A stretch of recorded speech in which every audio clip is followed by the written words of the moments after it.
faut peut-être se réveiller. Le monde dans lequel on vit n'a rien à voir avec le monde dans lequel on croit vivre. L'éducation en fait est faite pour cacher le savoir, que le système de santé est fait pour créer des maladies, que les infos sont faites pour nous cacher la réalité, que les marchés financiers sont faits pour voler les richesses, que l'intégration c'est fait pour créer la désunion. L'éducation en fait est faite pour cacher le savoir, que le système de santé est fait pour créer des maladies, que les infos sont faites pour nous cacher la réalité, que les marchés financiers sont faits pour voler les richesses, que l'intégration c'est fait pour créer la désunion. Ceci est une lecture du pacte secret. Une illusion nous produiront tellement énorme, tellement vaste, qu'elle échappera à leur perception. Ceux qui l'apercevront seront considérés comme fous. Nous créerons des fronts séparés pour qu'ils ne puissent remonter à nous. Notre comportement ira systématiquement dans le sens de l'illusion. Notre objectif s'accomplira au goutte à goutte afin de ne jamais nous suspecter. Cela servira aussi à masquer les changements lorsqu'ils se produiront. Nous resterons toujours à l'écart de leur champ d'expérimentation, car nous connaissons le secret de l'absolu. Nous travaillerons toujours ensemble et serons toujours liés par le sang et le secret. La mort sera la récompense de celui qui trahit. Nous ferons en sorte qu'ils aient une courte durée de vie et un esprit faible et amoindri tout en prétendant faire le contraire. Nous utiliserons notre savoir scientifique et technologique de manière subtile, de sorte qu'ils ne voient jamais ce qu'il se passe. Nous emploierons des métaux légers, des sédatifs et des accélérateurs de vieillissement dans la nourriture, dans l'eau ainsi que dans l'air. Nous les recouvrirons de poison sous tous les angles. Les métaux légers leur feront perdre la tête. Nous leur promettrons de trouver un traitement au travers de nos différents fronts, tout en continuant cependant de les empoisonner encore plus. Ces poisons seront absorbés de manière intracutanée et orale. Ils détruiront leur esprit ainsi que leurs fonctions reproductives, avec pour conséquence la naissance d'enfants morts-nés, dont la cause sera masquée. Le poison sera dissimulé dans tout ce qui les entoure, dans ce qu'ils boivent, ce qu'ils mangent, ce qu'ils respirent, ce avec quoi ils s'habillent. Nous devons être ingénieux dans sa délivrance car ils ont des yeux pour voir. Nous leur enseignerons que ces poisons sont bons pour eux au travers d'images et de musiques divertissantes. Ce qu'ils admirent nous aideront. Nous les enlisterons pour promouvoir ces poisons. Ils verront nos produits consommés dans les films, s'y habitueront et ne connaîtront jamais leurs véritables effets. À la naissance, nous injecterons du poison dans le sang de leurs enfants en convainquant leurs parents que c'est pour leur bien. Nous commencerons au stade précoce, quand leur esprit est jeune. Nous ciderons les enfants avec ce qu'ils aiment le plus, les sucreries. Quand leurs dents s'abîmeront, nous les remplirons de plomb, ce qui endommagera leur cerveau et compromettra leur futur.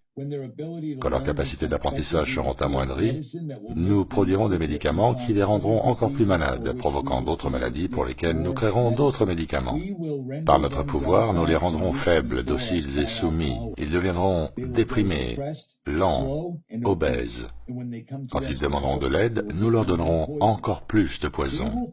Nous focaliserons leur attention sur l'argent et les choses matérielles afin qu'ils ne découvrent jamais leur intimité profonde. Nous les distrairons avec du sexe, des plaisirs externes et des jeux, de sorte qu'ils ne puissent jamais être l'unité d'un tout.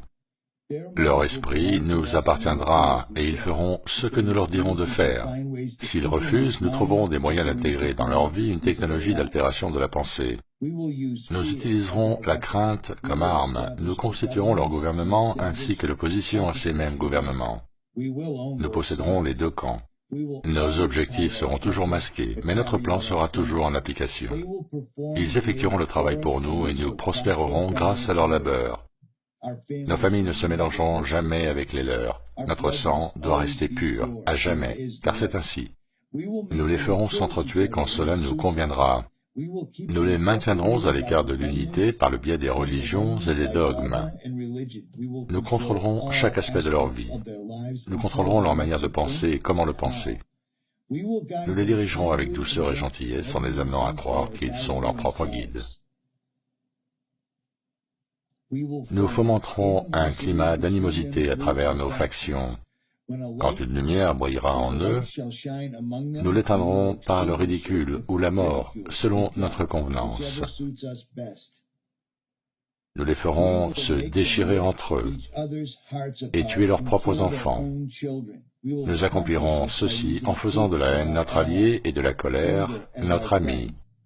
La haine les aveuglera totalement et ils ne réaliseront jamais que nous sortirons vainqueurs de leur conflit.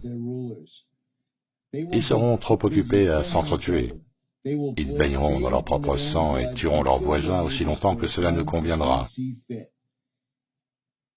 Nous en tirerons un grand bénéfice, car ils ne nous verront pas, puisqu'ils ne peuvent pas nous voir. Nous continuerons de prospérer sur leurs guerres et leurs morts. Nous répéterons ce scénario à l'envi jusqu'à ce que notre objectif soit accompli. Nous maintiendrons dans leur vie un environnement générant la crainte et la peur par les images et le son. Nous utiliserons tous les outils dont nous disposons pour le réaliser. Ces outils seront leur production, leur labeur. Nous les rendrons haineux d'eux-mêmes et de leurs voisins. Nous leur cacherons toujours leur divine réalité, leur unicité en un tout. Cela, ils ne doivent jamais le savoir. Ils ne doivent jamais savoir non plus que la couleur n'est qu'une illusion, ne doivent jamais penser à l'égalité. Petit à petit, goutte après goutte, nous atteindrons notre objectif.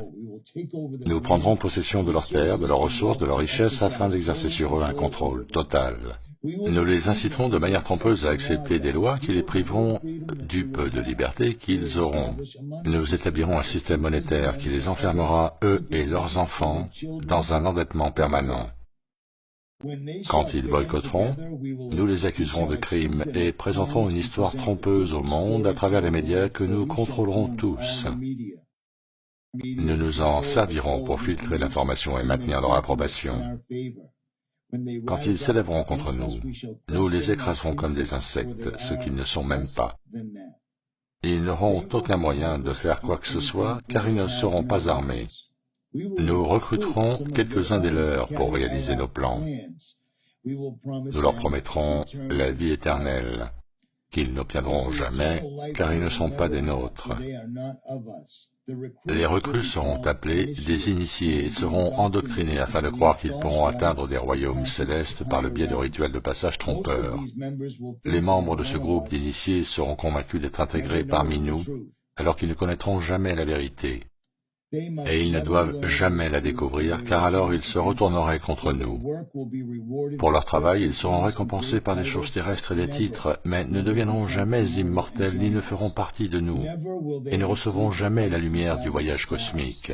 Ils seront toujours privés de l'accès au royaume céleste, car tuer ceux de leur propre espèce rend impossible le passage vers ceux-ci, ceux qui ne seront jamais. La vérité leur sera masquée en plein visage, si près qu'ils ne pourront s'y focaliser avant qu'il ne soit trop tard. Une illusion de liberté tellement énorme qu'ils ne sauront à aucun moment qu'ils sont en fait nos esclaves. Quand tout sera en place, la réalité que nous leur aurons créée les possédera, elle sera leur prison. Ils vivront dans l'illusion d'eux-mêmes. Quand notre but sera atteint, une nouvelle ère de domination débutera. Leur esprit sera enserré dans leurs croyances que nous avons installées depuis des temps immémoriaux. Mais si jamais ils découvrent qu'ils nous sont égaux, alors nous périrons. De cela, ils ne doivent jamais s'apercevoir. S'ils comprennent qu'ensemble ils peuvent nous vaincre, ils agiront. Ils ne doivent jamais, jamais découvrir ce que nous avons fait. Car dans ce cas, nous n'aurons aucun endroit où fuir, tellement il leur sera facile de voir qui nous sommes une fois le voile levé. Nous serons jugés sur nos actions, qui auront révélé qui nous sommes. Nous serons pourchassés et personne ne nous fournira un abri. Voilà ce qu'est le pacte secret, sous lequel nous vivrons le reste de notre vie présente et future, puisque cette réalité va transcender de nombreuses vies et générations. Ce pacte est scellé par le sang, notre sang, celui qui parcourut le chemin du paradis vers la terre.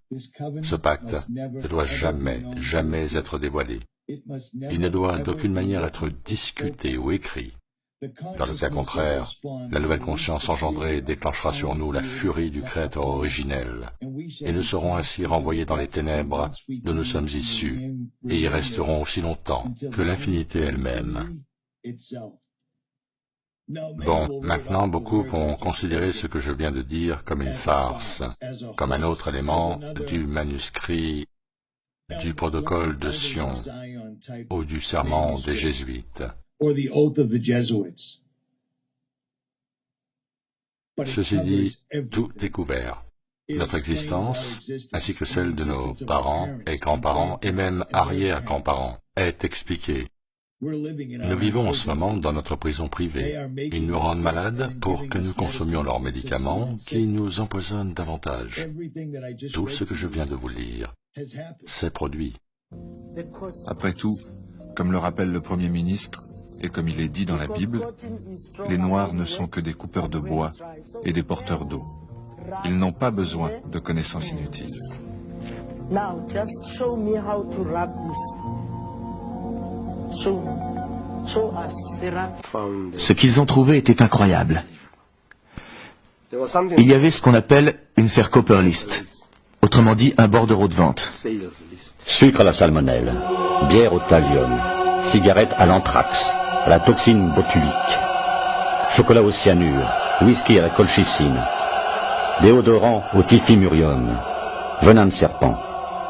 Cette longue liste de ventes de produits au poison indétectable était destinée aux agents de la sécurité sud-africaine pour leur permettre de tuer les militants noirs sans soulever de soupçons lors de l'autopsie.